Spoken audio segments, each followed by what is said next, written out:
Full-on political war of words erupting over the Muslim quota that continues to become the big highlight. Muslim quota has emerged as the latest flashpoint in the run-up to 2024 Lok Sabha elections. Launching an all-out attack, Prime Minister Modi slammed Congress and India bloc leaders, batting for religion-based quota. So that's becoming the big issue now that the three phases of elections are done. Prime Minister Modi has gone on to claim again that Congress wants to scrap the OBC quota and give it to members of the Muslim community.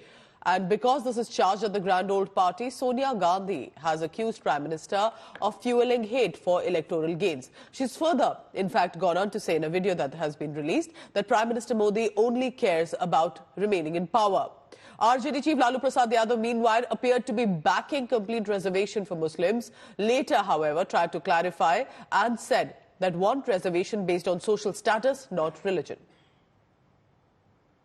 उन्होंने ऐसा कानून बनाया कि कर्नाटका में जितने भी मुसलमान हैं, हर बस मुसलमान होना चाहिए, उसको रातों रात ओबीसी घोषित कर दिया।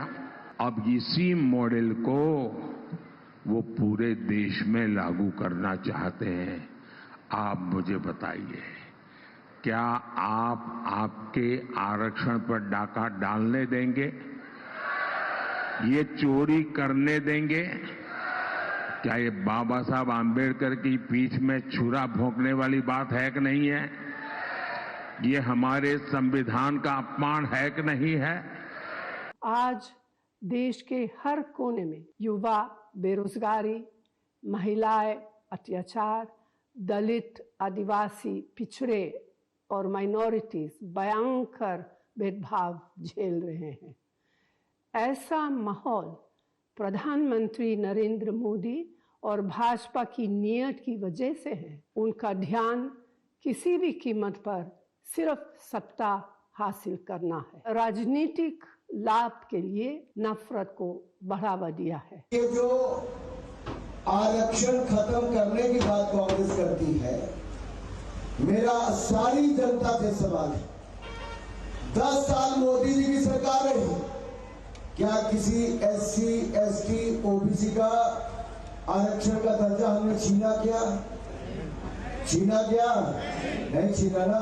कांग्रेस ने तो एससी, एसटी, ओबीसी का 5% आरक्षण छीनकर मुस्लिम समुदाय को कर्नाटक में, आंध्र प्रदेश में, तेलंगाना में देने का प्रयास किया। This was our allegation from very beginning that Congress and India Alliance wants to distort reservation in order to facilitate backdoor entry for Muslims.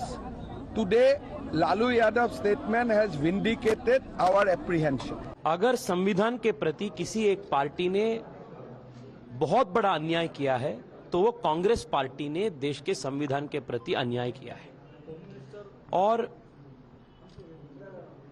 विशेष रूप में आज एससी, एसटी और ओबीसी के रिजर्वेशन को सबसे बड़ा खतरा कांग्रेस पार्टी से है, क्योंकि कांग्रेस पार्टी ओबीसी रिजर्वेशन के नाम पे मुसलमानों को रिजर्वेशन देकर अन्य हिंदू ओबीसी जातियों को अन्याय करने का साजिश कांग्रेस पार्टी ने कर रहा है।